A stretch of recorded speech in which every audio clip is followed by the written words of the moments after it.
Good gun, Spike. All stations, brace for cast-off.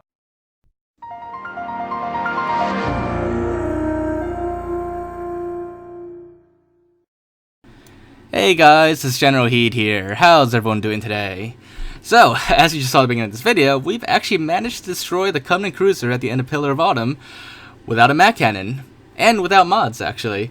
So in previous videos I've proved to you guys that it is possible to destroy the cruiser without the mag cannon. I've used mods to spawn in Banshees, or used the Pillar of Autumn's cannons to destroy it.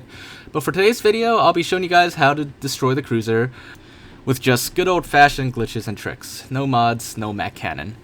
So, first thing you need to do, you do need 4 players on co-op. At the very beginning, 2 players need to grab a rocket launcher and all the rocket launcher ammo in the area, so that each player has 2 rockets loaded with 6 in reserve for a total of 8 rockets, or 16 rockets total between the 2 of them. After that, this step is a little optional at this point, but at some point you need to make sure everybody has a DMR as their secondary weapon. A full DMR preferably, but really you only need like 1 or 2 clips. After that, when you come out of the cave here, after the second cutscene, there's a Bob elite here that you need to kill in a distance, and you gotta do it pretty quickly or he'll disappear. If he disappears, just revert and then do it again. Use your DMRs to shoot him if you have to, but make sure you still have enough ammo for later.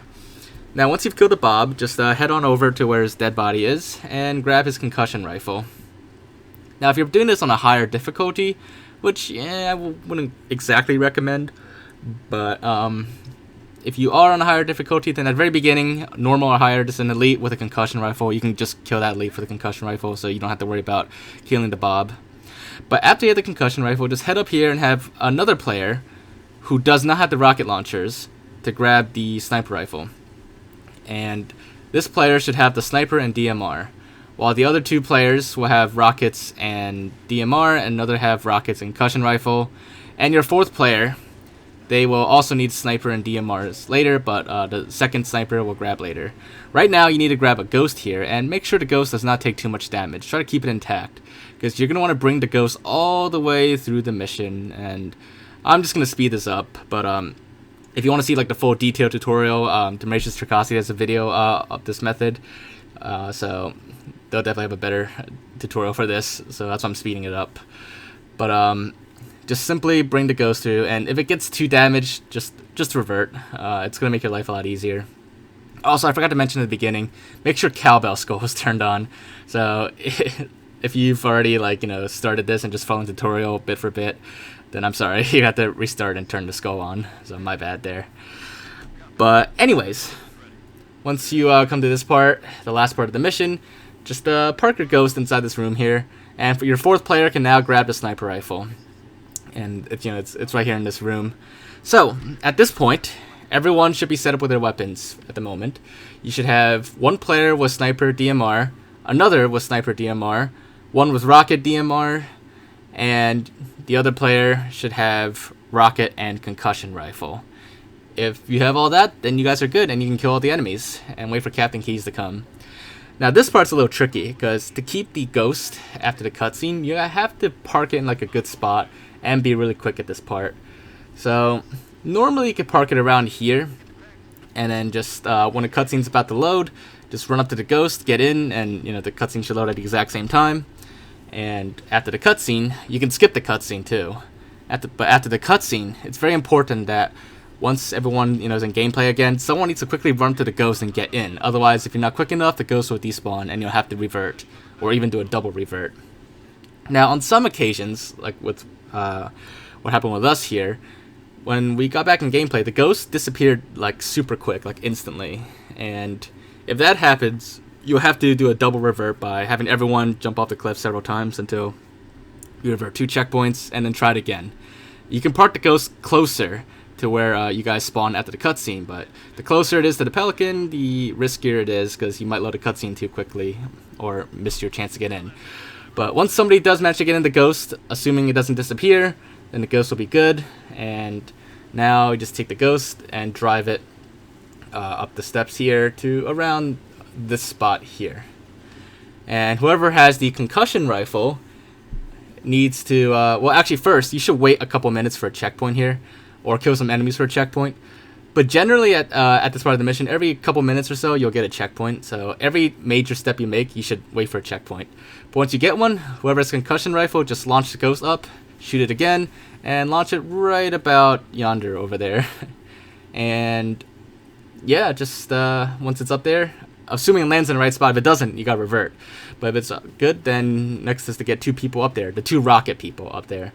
You can push a crate up here and then have one person stand up on it, and then whoever has the concussion rifle, just fire at the bottom of the crate to launch that person up. And once they're up there, then well, let me show you from a different angle first. Just make sure you get the step right, because your concussion rifle has limited ammo in it, and you only have 1. So make sure you do it all right. If you mess up too many times, just revert and have ammo. And once you get up there, again, wait for a checkpoint.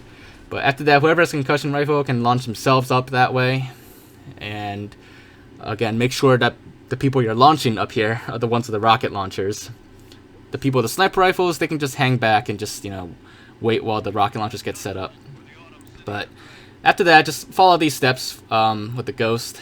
Just position the ghost like so. And once the ghost is in position, come back down over here. And whoever has the concussion rifle should go first. They need to get in the ghost, and once they're in the ghost, just boost forward as fast as you can and go as far as you can until you can't anymore. And once you can't go further anymore, just simply get out of the ghost and you're all good. You're out of the map. Now the reason why we have to get out of the map is, well, I'll explain that later. First, you need to launch the ghost back towards the other player that's waiting. And again, wait for a checkpoint before you do this, because if you launch a ghost too far or it falls off, then, well, you're kind of screwed. But yeah, so like I said, once the ghost is back in position, have the other player jump up here again. And all they need to do is just position the ghost just like before, same steps. Get it in position and then boost forward, get out, and you're all good. Now, at this point, you could still bring the ghost with you if you want. It's not absolutely necessary, as far as I'm aware, but, just, you can boot the ghost by launching it with a concussion rifle, if you have any ammo left over, and then just boost the ghost over here to the edge of this mountain here, near the top, and then just get out. And at this point, I would, again, wait for another checkpoint, but once you have the other checkpoint, just come around the mountain here, and, well, be careful here, because you don't have too much space to walk around. But just jump onto the ledge to the left here. You have to kind of a sprint crouch jump to get up there, and you'll just kind of barely land it. It may take several tries. You might slide off, but that's why you have a checkpoint. But once you're up here, then the rest is pretty easy. Just carefully make your way down the mountain. You need to do a couple more jumps, but these jumps are pretty easy, and you have plenty of space. But again, just be careful at this part. If you feel you need to, you can wait for a checkpoint. But at this point, you shouldn't need one. Just be careful when jumping down here, because there is fall damage in Halo Reach, and if you're not careful, you could take a lot of damage or even die. But once you're at the bottom of this cliff here, at the base, just come over to this ledge, and first thing you do is make sure whoever has a concussion rifle now has a DMR. You can do that by killing them, and they should respawn to the DMR. And if you want to give them a full DMR, just kill them a second time. And to guarantee that they spawn back here with you, just make sure the 2 sniper players are jumping and meleeing, so that this player, the second rocket player, does not spawn with them. But yeah, that's all you need to do to keep the player from spawning over here.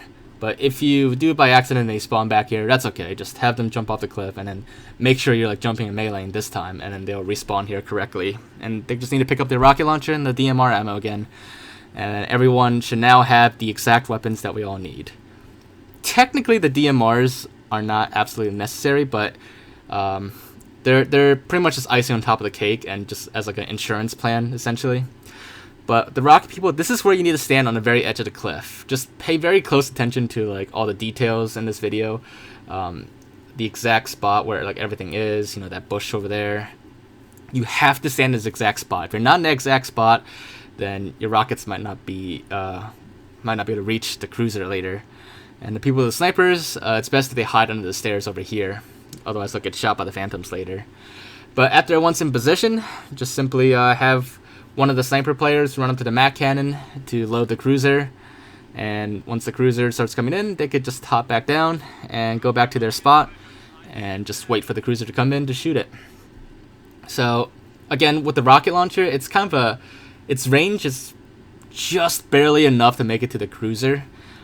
It's really like I spent like a whole week testing this and doing like a lot of calculations of the damage and range. If it's like if you look too high or look too low or too much to the side, or if you're not in the right spot, the rocket launcher will be off by like 1 or 2 world units, and it's range. You really are cutting it that close. But anyways, once the cruiser starts lighting up and turning red, then just everybody just start shooting it. And for the sniper people, once you use up all your sniper ammo, quickly switch to DMRs and keep shooting. And even when it turns white, keep shooting, because you'll have like 1 or 2 seconds extra there. As for the rocket people, you will need to pre-fire a little bit and pay very close attention to exactly where the reticle is pointing. So assuming you're still standing in the same spot, this is exactly where you should be pointing to make sure your rockets hit. Because the hitbox on the bottom of the cruiser, it's like a big square, and we're basically hitting the edge of that square. But if you aim too low, then your rockets won't make it. They literally just barely make it. This is like at the edge of the range of the rockets. So let's take a look one more time from the view of the cruiser to see exactly like how this all happens. So you see the cruiser has a big like invisible hitbox underneath, and you can see our sniper ammo and rockets and DMR shots all impacting it. And this invisible box underneath the cruiser has 7,500 points of health. So between the rockets and the snipers, assuming all of them hit, that's enough damage to destroy the cruiser. But the reason why we have DMRs just in case is if not every single rocket hits. And the DMRs should hopefully make up for the damage. But if all the rockets do hit and all the snipers do hit, then that's really all the damage you need to do. So here's a view from everyone's perspective as we were doing this, so you can see what everyone was doing, exactly where we were looking at. It's really easy for the snipers and rockets, for the snipers and DMR people, but for the rocket and DMRs, it's a little trickier, and they do have to get really far out of the map so that they can increase their range to the cruiser. But let's take a look one more time with everyone's perspective, as well as the cruiser at the same time, so you can see everything happening at the same time. And I just want to do this because I thought it looked kind of cool to see every perspective. It's like 5-player split screen, so to speak. But yeah, so the reason why you need to pre-fire the rockets is because you won't have enough time, actually.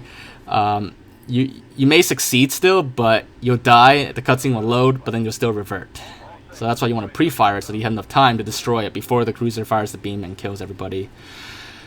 But yeah, so there you guys have it. That is how you destroy the cruiser without the MAC cannon or mods. It is, in fact, actually possible to do it. But you do need quite a bit of a setup to do it. And it does, push the rockets to the very edge of their limits. Like, quite literally, actually. My guess is that Bungie, put the cruiser that far out just to make sure like people don't fire rockets at it to destroy it. But I guess just staying at the very edge of that cliff is just barely enough, just barely close enough to hit it. And even when you're standing at the edge, it really depends like how you're aiming to make sure you're hitting it. Because, like I said, a tiny difference, like a tiny pixel difference in your aim makes all the difference in this case. But yeah, so there you guys have it. We've actually destroyed the cruiser without the MAC cannon or modding. Hopefully you guys have enjoyed this video and found it to be pretty cool. And if you did, make sure to leave a like. Leave your thoughts in the comments. If there's anything else for me to check out or look into, or any other challenges you want us to tackle, just let us know, and I'll do my best to look into it. But other than that, if you haven't already, make sure to subscribe, and I will see you all next time. Bye, guys.